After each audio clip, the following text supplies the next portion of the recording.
जादू वाला घास का लहंगा। एक दिन प्रिया अपने लिए घास का ड्रेस बना रही थी। वो जंगल से नए नए घास चुनकर लाया करती थी और अपने लिए घास का ही ड्रेस बनाया करती थी। तभी एक दिन प्रिया की सास उर्मिला उससे कहती है, अरे प्रिया बहू, कब तक तू ऐसे घास वाले ड्रेस पहनती रहोगी? गली मोहल्ले के लोग मेरा मजाक उड़ाते हैं। मैं आज ही तुम्हारे लिए बाजार से ढंग का कपड़ा ले आती हूँ। कम से कम बाहर निकलने के लिए तेरे पास अच्छे कपड़े तो होने चाहिए ना? नहीं माँ जी, ये घास वाले ड्रेस से हमारी आदिवासी संस्कार झलकते हैं। माँ जी, ये तो हमारी पुरानी परंपरा है जो सदियों से चली आ रही है। माँ जी, मुझे नौकरी करने के लिए कहीं बाहर जाने की जरूरत नहीं है। मैं घर बैठी भी पैसे कमा सकती हूँ। बहू, तू घर बैठे पैसे कैसे कमा लेगी? तू तो ज्यादा पढ़ी लिखी भी नहीं है। तुझे बाहर किसी के घर जाकर झाड़ू पोछा करना होगा। तभी प्रिया का पति विकास वहाँ पर आता है और अपनी माँ से कहता है, अरे माँ, आपको पता है प्रिया बहुत अच्छे कपड़ा सिलना जानती है। ये लड़के और लड़कियाँ दोनों का ड्रेस बना सकती है। माँ, मेरे लिए भी प्रिया ने कपड़े सिले थे जब मेरा जंगल में एक्सीडेंट हुआ था। विकास एक प्राइवेट इंजीनियर था और वो अपनी गर्मी की छुट्टियों में दोस्तों के साथ कुछ दिन के लिए जंगल की सैर पर गया था। वहाँ विकास का एक्सीडेंट हो गया था और वो पहाड़ों से गिरता हुआ आदिवासी बस्ती में आकर गिरा था और अपने दोस्तों से बिछड़ गया था। उसी समय प्रिया के पिता दिनेश की नजर विकास पर पड़ी और वो विकास को उठाकर अपने घर ले आए। तब प्रिया ने विकास की बहुत सेवा की और उसे जड़ी बूटी दवाइयों से ठीक कर देती है। उस हादसे में विकास के कपड़े बुरी तरीके से फट गए थे। तभी प्रिया ने विकास के लिए सिलाई मशीन पर नए कपड़े सिले थे। प्रिया दिखने में बहुत ही खूबसूरत थी। इसी वजह से विकास को प्रिया से प्यार हो जाता है और वो उसे प्रपोज कर देता है। उसके बाद दोनों की शादी हो जाती है। शादी के बाद विकास और प्रिया दोनों शहर आ जाते हैं। कुछ दिनों बाद विकास की नौकरी छूट जाती है। नौकरी छूट जाने के बाद उनके घर का हालात खराब होने लगता है। ऐसे में प्रिया और उर्मिला घर का खर्च जैसे तैसे चलाने लगे थे, लेकिन अब जमा पैसे भी खत्म हो गए थे। उर्मिला को इस बात की चिंता सता रही थी कि अब घर का खर्चा कैसे चलेगा। तभी प्रिया कहती है, माँ जी, मेरे घर पर सिलाई मशीन रखी हुई है। मैं पिताजी से बात करके सिलाई मशीन यहाँ मंगवा लेती हूँ, क्योंकि आपकी वाली सिलाई मशीन तो खराब हो चुकी है। बहू, मशीन तो मंगा लोगी, लेकिन कपड़े कहाँ से लाओगी? माँ जी, मैंने कुछ पैसे बचा कर रखे हैं। उन पैसों से हम कपड़े खरीद कर ले आएंगे। ठीक है प्रिया बहू, तू जल्द ही ये काम शुरू कर दे। प्रिया ने फोन करके अपने पिता से सिलाई मशीन शहर मंगवा लेती है और विकास को बाजार भेजकर कुछ सस्ते सस्ते कपड़े मंगवा लेती है। कपड़े देखकर प्रिया की सास बोलती है, प्रिया, ये तो बहुत सस्ते कपड़े हैं। माँ जी, एक बार इन कपड़ों को सिल जाने दीजिए, फिर ये कपड़े आपको महंगे लगने लगेंगे। प्रिया ने उन सस्ते कपड़ों से लड़कियों के लिए सुंदर सुंदर ड्रेस सिलकर तैयार करती है। प्रिया की सिली हुई ड्रेस देखकर उसकी सास कहती है, अरे प्रिया बहू, ये कपड़े तो सच में बहुत महंगे लग रहे हैं। एक ड्रेस की कीमत 1000 रुपए से कम नहीं लग रही। प्रिया बहू, तेरे हाथों में जादू है, जादू। माँ जी, अब मैं इन कपड़ों को बाजार में बेचने जाऊंगी। हाँ, ठीक है, बेच आना, लेकिन बाजार जाने के लिए पहले अपने लिए तो कुछ कपड़े सिल ले। माँ जी, मुझे अपने लिए कपड़े सिलने की कोई जरूरत नहीं है। मैं तो अपने इस घास वाले ड्रेस में ही बाजार जाऊंगी। हे भगवान, ये कैसी बातें कर रही है बहू। अब यही दिन देखना रह गया था कि मेरी बहू घास के ड्रेस पहनकर बाजार जाएगी। लोग मुझे क्या कहेंगे? अरे माँ, घास वाले ड्रेस में क्या खराबी है? प्रिया सही तो कह रही है। अगर प्रिया घास वाली ड्रेस पहनकर बाजार जाएगी तो लोग इसके तरफ ज्यादा आकर्षित होंगे और इसके कपड़े खरीदने के लिए इसके पास आएंगे। तभी तो प्रिया के सिले हुए कपड़े बाजार में ज्यादा बिकेंगे। शायद तो ठीक कह रहा है बेटा। उसके बाद प्रिया अपने घास वाले ड्रेस में बाजार जाती है और रोड के किनारे बैठकर अपने सिले हुए कपड़े बेचने लगती है। आओ आओ, कपड़े ले लो, सेल लगी है, सेल 50% डिस्काउंट पर कपड़े ले जाओ। 2000 वाले कपड़े 1000 रुपए में ले जाओ। प्रिया की आवाज सुनकर आने जाने वाले राहगीर उसकी तरफ देखने लगते हैं। शहर में रहने वाले लोग कभी भी किसी को आदिवासी ड्रेस में नहीं देखा था। प्रिया को देखने के लिए उसके पास लोगों की भीड़ इकट्ठा हो जाती है और लोगों की नजर जब प्रिया के कपड़ों पर पड़ती है तो लोग उससे कपड़े खरीदने लगते हैं। तभी एक औरत प्रिया से कहती है, अरे बहन जी, ये ड्रेस क्या आपने सिली है? जी मेम साहब। अरे वाह, ये तो कितनी सुंदर ड्रेस है। मेरी बिटिया के ऊपर ये बहुत सुंदर लगेगी। ऐसा करो, तुम ये ड्रेस पैक कर दो। प्रिया उस औरत को ड्रेस पैक करके दे देती है और वो औरत प्रिया को खुशी खुशी 1000 रुपए देती है। थोड़ी ही देर में एक लड़की आती है और प्रिया की सिली हुई ड्रेस देखकर कहती है, अरे ओ घास वाली, ये लो 1000 रुपए और मुझे ये ड्रेस पैक कर दो। जी मैडम, ये लीजिए आपकी ड्रेस। ऐसी ही एक एक करके प्रिया की सारी ड्रेस बिक जाती है। प्रिया के बिजनेस का पहला दिन बहुत ही अच्छा रहा और वो खुशी खुशी पैसे लेकर घर आ जाती है। प्रिया को देखकर उसकी सास कहती है, अरे प्रिया बहू, तुम खाली हाथ आई हो, तेरी सारी ड्रेस कहाँ गई? माँ जी, वो सारी ड्रेस तो बिक गई। क्या सारी ड्रेस बिक गई? हाँ माँ जी, ये लीजिए, आज की पूरी कमाई पूरे 15,000 रुपए है। अब कल मैं और ढेर सारे ड्रेस बनाऊंगी। दूसरे दिन प्रिया लड़कों के लिए शर्ट और पैंट सिलती है और उन कपड़ों को लेकर बेचने के लिए बाजार जाती है। दूसरे दिन भी प्रिया अपने घास वाले ड्रेस में थी। उस दिन भी उसे देखने के लिए लोग इकट्ठे हो जाते हैं। तभी एक लड़का प्रिया के पास आता है और प्रिया से कहता है, अरे वाह, शर्ट और पैंट आप ये सब भी सिलती हो? हाँ भाई साहब, मैं छोटे बच्चों के भी कपड़े सिलती हूँ। अच्छा ठीक है, आप मेरे लिए ये शर्ट और पैंट पैक कर दो। इन्हें ले जाकर अपने पिताजी को दिखाऊंगा। मेरे पिताजी की कपड़ों की फैक्ट्री है। अगर उन्हें आपके सिले हुए कपड़े पसंद आ जाएंगे तो आपको उनके फैक्ट्री में काम भी मिल जाएगा।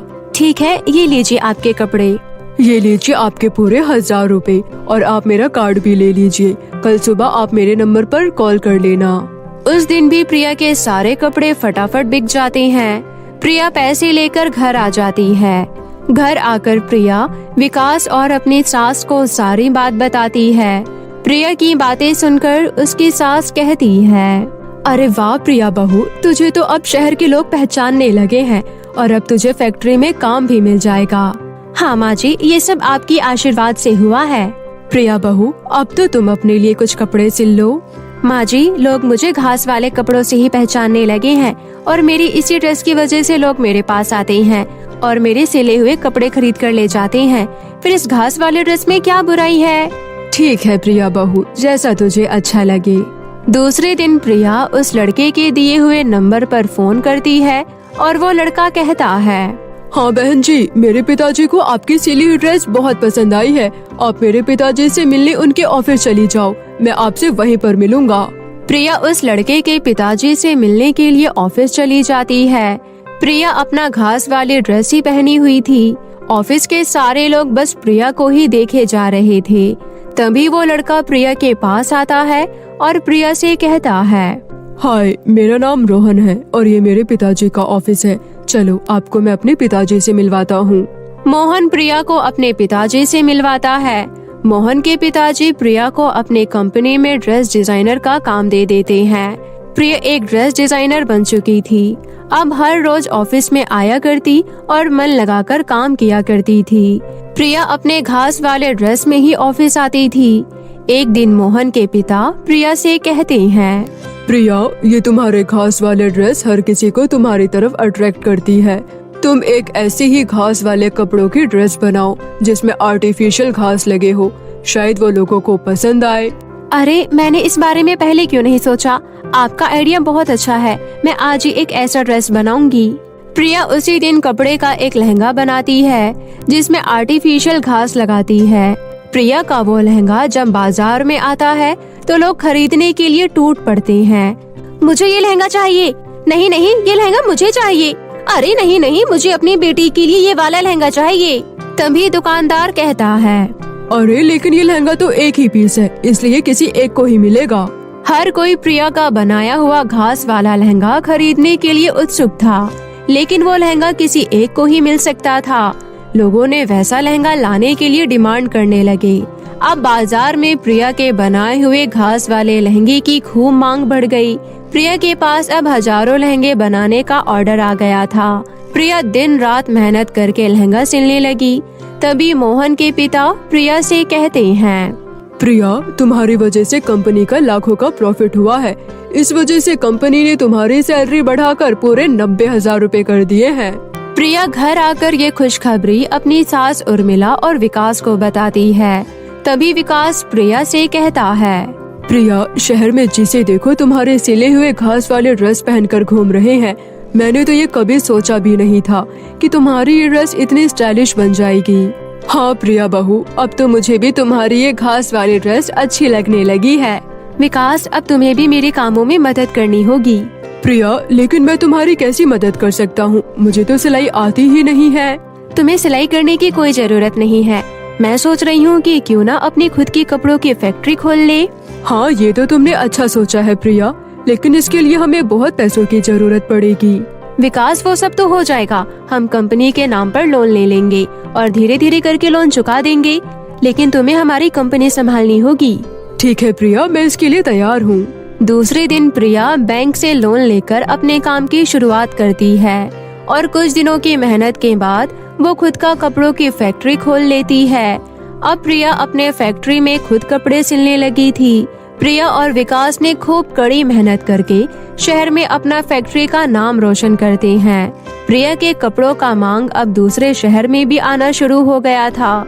अब धीरे धीरे प्रिया की कमाई बढ़ने लगी थी और वो बैंक का लिया हुआ लोन चुका देती है। अब प्रिया का बनाया हुआ ड्रेस विदेशों में भी बिकने जाने लगे थे। तभी विकास प्रिया से कहता है, प्रिया, तुम्हारे मेहनत के कारण आज तुम्हारा नाम विदेशों में भी रोशन हो गया है। विकास, ये सब मैं अकेले नहीं कर पाती। मेरे इस काम में तुमने और माँ जी ने मेरा बहुत साथ दिया। मैं आज जो कुछ भी हूँ तुम्हारी और माँ जी के आशीर्वाद से हूँ। प्रिया ने अपनी मेहनत के बल से अपना नहीं बल्कि अपने परिवार को मुश्किल समय से बाहर निकाला और अपना नाम रोशन की। गंजी बहू के सर पर मेहंदी का डिजाइन। हरिपुर में रहने वाले शर्मा परिवार में इस समय उलझन चल रही थी, क्योंकि घर के इकलौते बेटे किशन की शादी मीनाक्षी नाम की एक मॉडल लड़की से हुई थी। क्योंकि किशन और मीनाक्षी एक दूसरे से प्यार करते थे, इसलिए उन्होंने लव मैरिज कर ली थी और मीनाक्षी शहर की एक मॉडल लड़की थी। इसलिए किशन की माँ अमृता इस बात पर थोड़ी परेशान थी। ऐसे ही एक दिन, माँ, कम से कम अब तो गुस्सा छोड़ दो। माना कि मीनाक्षी एक मॉडल लड़की है, लेकिन वो दिल की बहुत ही अच्छे स्वभाव की है। आप मेरा विश्वास करो। अरे तो मैं कहाँ कुछ कह रही हूँ। अब जब तुम लोगों ने रीति रिवाज के साथ शादी कर ली है, तो अब तो वो हमारे घर की बहू बन ही गई है। इसलिए अब मैं इस बारे में कोई बात नहीं करना चाहती। लेकिन हाँ, मैं अपने घर में एक संस्कारी बहू लेकर आना चाहती थी। लेकिन ये तो पूरी की पूरी मॉडल लड़की है। क्या तुमने कभी इसका पहनावा देखा है? छोटी छोटी स्कर्ट और टी शर्ट पहनकर घूमती रहती है, और वहीं संस्कारी बहू होती तो बिना साड़ी और सर पर पल्लू लिए नहीं घूमती। उसी समय किशन के पिता महेश कहते हैं, अमृता, माना कि हमारी बहू मॉडर्न है, लेकिन मेरा यकीन करो, मैं उससे बात कर चुका हूँ। बहुत ही अच्छा स्वभाव है मीनाक्षी का, और अभी थोड़ी देर पहले ही तो उसने सबके लिए इतना स्वादिष्ट हलवा बनाया था, पर तुमने खाया ही नहीं। अब कम से कम एक बार खा कर तो देखो, बहू को बहुत अच्छा लगेगा। उसी समय वहाँ पर मीनाक्षी आ जाती है और कहती है, माँ जी, ये लीजिए, गर्मा गर्म हलवा लाई हूँ आपके लिए।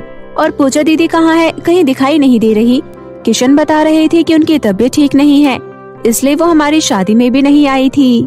ऐसा है बहू, वो कहीं आती जाती नहीं है, वो बस अपने कमरे में ही पड़ी रहती है। पता नहीं उस बेचारी पर कौन सा दुखों का पहाड़ टूटा कि उसने अपने कमरे से बाहर निकलना ही बंद कर दिया। और अब तो तुम इस घर की बहू हो, इसलिए तुम्हें भी इन सब बातों का पता होना चाहिए। इसलिए जाओ, तुम उसके कमरे में ही उसे ये हलवा दे आओ, इससे तुम्हें उसके दुखों का अंदाजा भी हो जाएगा। अपनी सास की ये बातें सुनकर मीनाक्षी को कुछ समझ में नहीं आता, इसलिए वो हलवा लेकर अपनी नंद पूजा के कमरे में जाती है और वो पूजा को देखकर हैरान हो जाती है। उसी समय पूजा कहती है, अरे मीनाक्षी, क्या हुआ? आओ ना अंदर। इतना सुनकर मीनाक्षी अंदर जाती है और हलवा टेबल पर रख देती है और कहती है, अरे दीदी, आपके सगे भाई की शादी थी और आप तब भी हमारी शादी में शामिल नहीं हुए। मुझे पता है कि आपकी तबीयत ठीक थी, तो फिर ऐसा क्या हुआ कि आप हमारी शादी में शामिल नहीं हुई? किस मुँह से शामिल होती मीनाक्षी?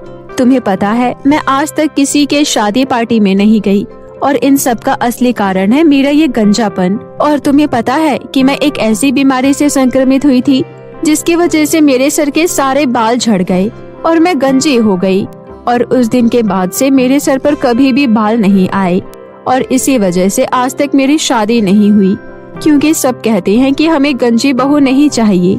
इसलिए मेरा कहीं भी आने जाने का मन नहीं करता, क्योंकि लोग मेरे इस गंजेपन का बहुत मजाक उड़ाते हैं, मुझे गंजी गंजी कहकर बुलाते हैं।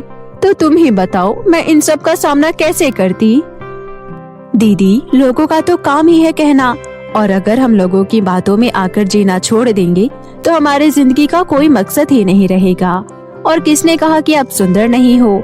मैं कह रही हूँ कि आप बहुत सुंदर हो और एक दिन ये बात सब जान जाएंगे। मीनाक्षी की बातें सुनकर पूजा की आंखों में आंसू आ जाते हैं और उसे एक हिम्मत मिलती है। और उस दिन के बाद से मीनाक्षी पूजा का बहुत ख्याल रखती थी और पूजा को मीनाक्षी का साथ मिल जाने की वजह से पूजा सबके साथ खुश रहने लगती है।